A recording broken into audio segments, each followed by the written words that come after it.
While so much of the country was paying attention to Super Bowl Sunday, something else was happening. Because Israel used the opportunity, or just happened to pick this time frame, to launch massive airstrikes on a major population center in Gaza where over 1 million people had fled conflict. In the middle of the night, local time,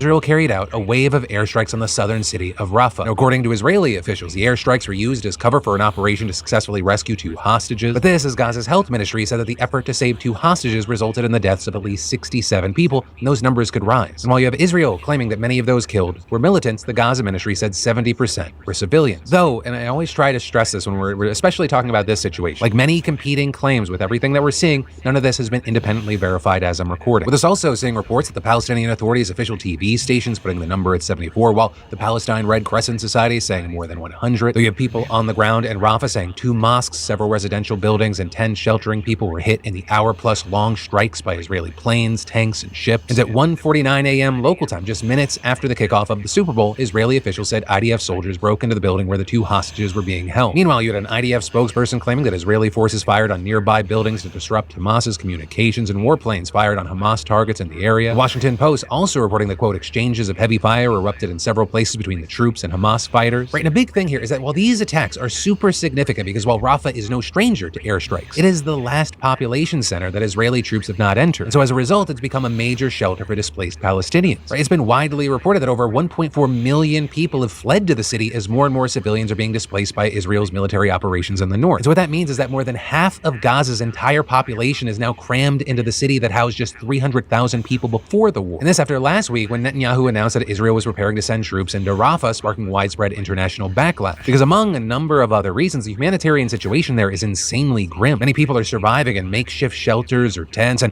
they're supported almost entirely by the small flow of humanitarian aid that's allowed to enter from the Egyptian border, but falls far short of fulfilling needs. And you have aid groups saying that the city is so crowded that families have been forced to sleep on the streets, and that food is so limited that people have started eating grass, which is why the UN and aid providers have repeatedly said that a military advance on Rafah would be absolutely devastating for civilians, further exacerbating an already catastrophic situation with people running low on food, water, medicine, and other essential supplies. And again, this is the UN and other groups have said that most of the people in Rafah have already fled their homes and have nowhere else to go. So invading an area already full of refugees would be inhumane and result in mass casualties. And those concerns have also been echoed by many of Israel's top allies, including the UK and even the US. Hell, even the fucking Biden administration, which has faced a ton of backlash for just blindly backing Israel, saying a military offensive in Rafah without proper planning would be a disaster. With the Biden admin saying they didn't support such an operation at the time. And just yesterday, Netanyahu had a 45-minute call with Biden where the president told the prime minister the ground invasion in Rafah should not proceed without a plan to ensure the safety of civilians. And a senior administration official telling the Washington Post that much of the call focused on the possibility of an extended humanitarian ceasefire, or something that could allow for hostages to be released, and adding that protection for Palestinian civilians is a constant discussion between us and the Israelis, and the security of civilians in Rafah during an Israeli offensive is a huge question. And going on to reaffirm that the US can't support any plan that doesn't secure civilian protection that was actually planned, prepared, and implementable. But then, just hours later, Israel launched this massive attack on Rafah. And while Netanyahu has asked the military to draw up plans to evacuate Rafah, there are a lot of concerns about where these people can actually go. And in an interview with ABC that aired yesterday, he tried to downplay the situation. I mean, at one point, seeming to just lie outright about how many people are in the city and insisting that they'll have places to go, but not providing specifics. You've directed the Israeli Defense Forces to evacuate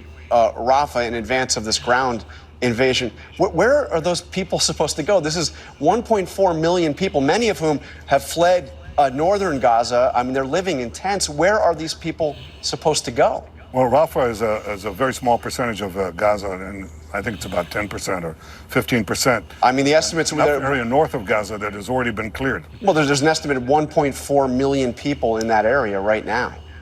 And as the German foreign minister said, they can't just disappear. Where are they supposed to go? No, well, the areas that we've cleared north of Rafah are plenty of areas there, but we're working out a detailed plan to do so. And that's what we've done up to now. We're not cavalier about. Okay, I'm just pausing right there. But first and foremost, I should give a praise to Yahweh by Hashem, Yahweh Shai by Hashem, HaRakah, HaKodesh, and double honors to our apostles and elders at Great Millstone who taught us the truth. Wassalam to you, Akim, that pushed the word across the four corners of this globe with our truth and sincerity by Hashem, HaRakah, HaKodesh. And, pretty much, as you can see, and of course I'll leave the link to the video of this channel, which PDS News Clips.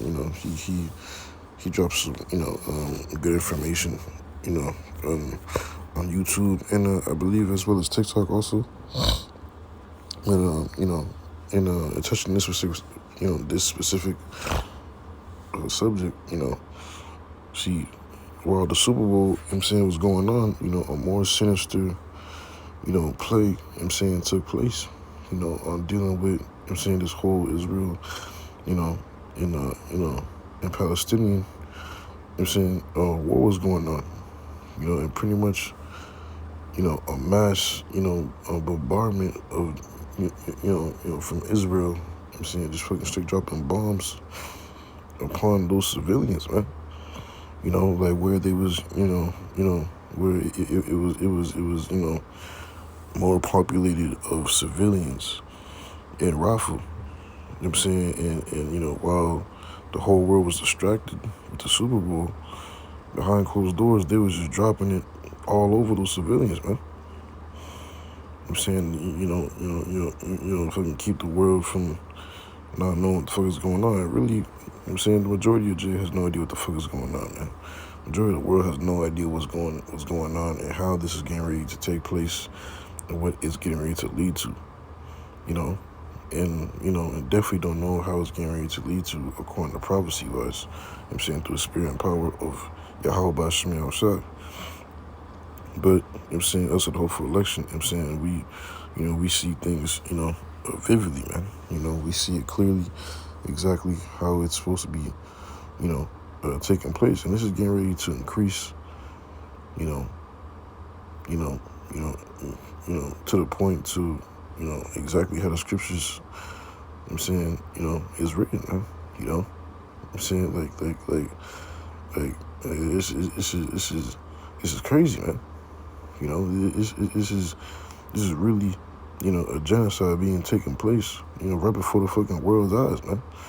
And people are not, tolerating with, who's taking sides, and justifying this type of behavior, man. The whole world is calling out Esau Edom for his bullshit, man.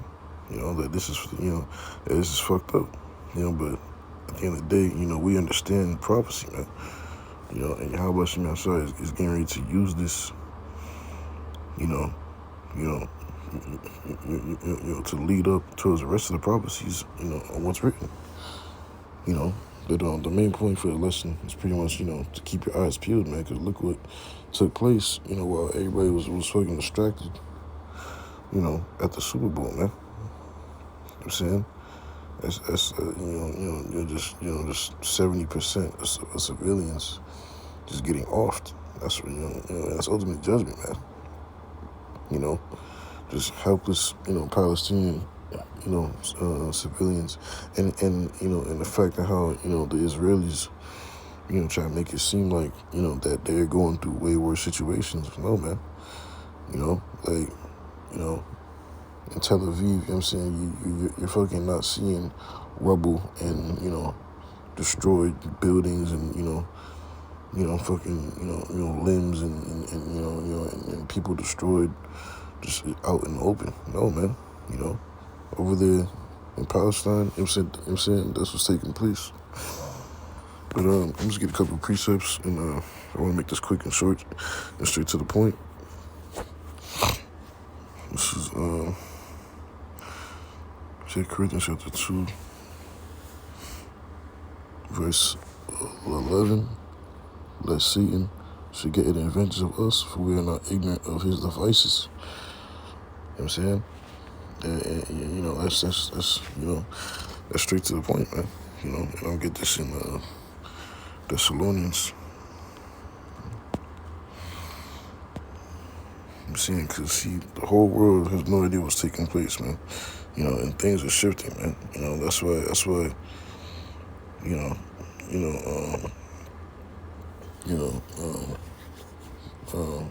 Esau Edom is pretty much saying in the news how we are in imminent threats, of major false flags attacks, like at any time, how we are already in invasion. You know, they're facing a major security breach. You know, so all hell could break loose at any time now, man. You know what I'm saying? So this is 1 Thessalonians chapter 5. Verse 1, but the times and the seasons, brethren, ye have no need that I write unto you, for yourselves know perfectly that the day of the Lord shall come as a thief in the night. For when they shall say peace and safety, then sudden destruction cometh upon them. There shall travail upon a woman with child, and they shall not escape. But ye, brethren, are not in darkness, that the day shall overtake you as a thief. Ye are all the children of light and the children of the day. We are not of the night nor of darkness. Therefore let us not sleep as do others, but let us watch and be sober. For they that sleep, sleep in the night, and they that be drunken are drunken in the night. But let us rather day be sober, putting on a breastplate of faith and love, and for a helmet the hope of salvation. I'm saying, because this is what we're, ultimately highly anticipating, man. Like we ain't surprised when we see certain events take place in the earth, man. As the world is always taken by surprise, because we understand. The signs of the times, and we filter them. Through the scriptures, man. Because at the end of the day, we're ultimately waiting upon our Lord Yahweh Shah to deliver us, man. And these be the signs of the times that He told us to look out for to cue His deliverance. So by doing so, you're not as surprised and caught by surprise, like a thief, like the world is, because you understand that the Lord spoke of these things. This is 2 Ezra chapter 9, verse 1. He answered me then and said, measure thou the time diligently in itself, and thou seest part the signs pass, which I had told thee before. Then shalt thou understand that it is the very same time wherein the highest will begin to visit the world which He made. The Lord, spoke of these things, man. Verse 3, therefore when there shall be seen earthquakes and upwards of the people in the world, then shalt thou well understand that the Most High spake of those things from the days that are before thee, even from the beginning. And this whole, Gaza and Israel, these wars and rumors of wars, are major uproars in the world, man. People, are choosing sides. What's wrong, what's right, for this type of cause, and let alone, inside Babylon the Great in itself, this major civil war was getting ready to take place, dealing with the, in Texas and all that. The signs of the times are evident now. We are here, so, keep your eyes peeled, man. This is Habakkuk chapter 2, verse 1. I will stand upon my watch and set me upon the tower, and will watch to see what He will say unto me, and what I shall answer when I am approved. And the Lord answered me and said, write the vision and make it plain upon tables, that he may run that readeth it. For the vision is yet for an appointed time, but at the end it shall speak and not lie. Though it tarry, wait for it, because it will surely come and will not tarry. And we're in the end, and the vision is not lying, man.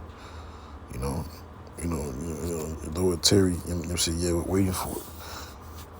And right now we're so much in the end that they're no more tarrying, man.